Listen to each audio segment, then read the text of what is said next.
नमस्कार, आप देख रहे हैं वॉच न्यूज और मैं हूं आपके साथ तान्या सिंह। आइए नजर डालते हैं आज की 10 बड़ी खबरों पर।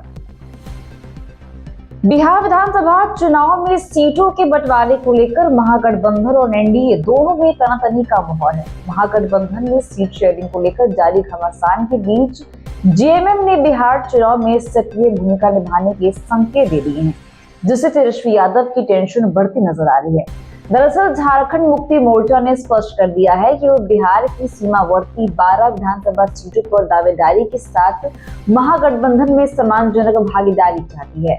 इन 12 सीटों में तारापुर, कटोरिया, मनिहारी, झाझा, बांका, ठाकुरगंज, रुपौली, रामपुर, बनमखी, जमालपुर, पीरपैंती और चकाई शामिल है।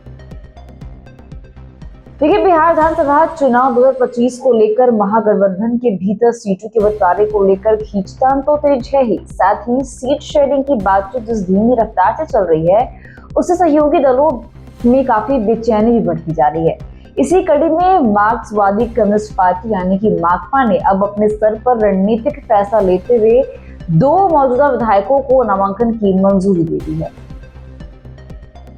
बिहार विधानसभा चुनाव के लिए राष्ट्रीय जनतांत्रिक गठबंधन एनडीए में सीट बंटवारे को लेकर चल रहा गतिरोध अब खत्म होता दिख रहा है। सूत्रों के हवाले से खबर है कि केंद्रीय मंत्री चिराग पासवान और बीजेपी के बीच सीटों की संख्या को लेकर सहमति बन गई है। माना जा रहा है कि लोक जनशक्ति पार्टी रामविलास पासवान को 25 से 26 सीटें मिल सकती है और इसका औपचारिक ऐलान जल्द ही किया जाएगा। बिहार के पूर्णिया जिले में ऑटो ड्राइवर को सवारी ले जाने से मना करना एक व्यक्ति को इतना नागवार गुजरा कि उसने ड्राइवर की पहले पिटाई की तो रात में उसके घर में आग लगा दी।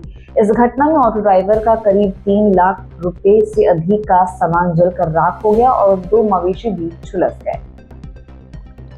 पावर स्टार पवन सिंह और उनकी पत्नी ज्योति सिंह अपने रिश्ते को लेकर चर्चा में हैं। दोनों ने एक दूसरे पर कई आरोप प्रत्यारोप लगाए हैं। इसी बीच ज्योति सिंह को लेकर ताजा खबर है कि वो आज पटना में जनसुराज सूत्रधार प्रशांत के शोर से मिल सकती है। यह बैठक पटना के शेखपुरा हाउस में हुई और माना जा रहा है कि इसके बाद उनके जनसुराज अभियान में शामिल होने की कले और भी तेज हो गई है। इससे पहले ये खबर सामने आई थी कि राजद के टिकट पर वो चुनाव लड़ सकती है। पटना बख्तियारपुर 4 लेन पर बुधवार की देर शाम फतुहा के सुकुलपुर मोड़ के पास 2 मोटरसाइकिल पर सवार 4 अपराधियों ने अल्ट्राटेक सीमेंट फैक्ट्री के कर्मचारियों की बस पर फायरिंग कर दी। इस घटना से कर्मचारियों में दहशत फैल गई है।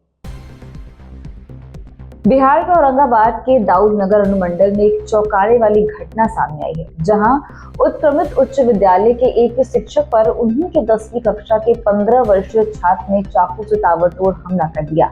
हमले में शिक्षक बुरी तरह से घायल हो गए हैं, जिसके बाद उन्हें इलाज के लिए हायर सेंटर रेफर कर दिया गया है।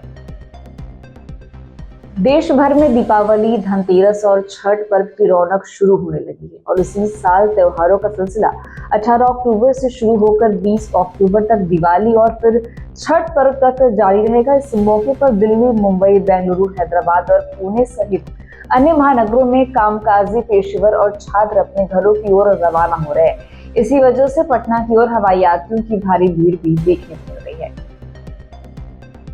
बिहार विधानसभा चुनाव से पहले शराब माफियाओं पर शिकंजा कसने के लिए उत्पाद विभाग ने ड्रोन तकनीक का उपयोग करते हुए बड़ी कार्रवाई की।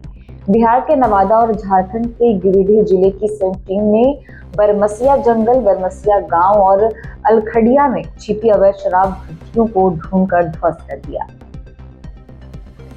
देखिए, बिहार में अब मौसम का मिजाज बदलने लगा है। राज्य भर में बरसात का दौर पूरी तरह से थम चुका है और हवा में हल्की ठंडक महसूस की जा रही है।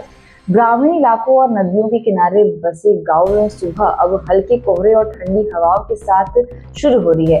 लोग सुबह सुबह हल्की सिहरन महसूस कर रहे हैं, जबकि दिन में खिली धूप से मौसम सुहावना बना हुआ है। तो फिलहाल के लिए बस इतना ही। ऐसी 10 प्रमुख खबरों की वीडियो हमारे साथ वॉच न्यूज। दीजिएगा इजाजत। धन्यवाद।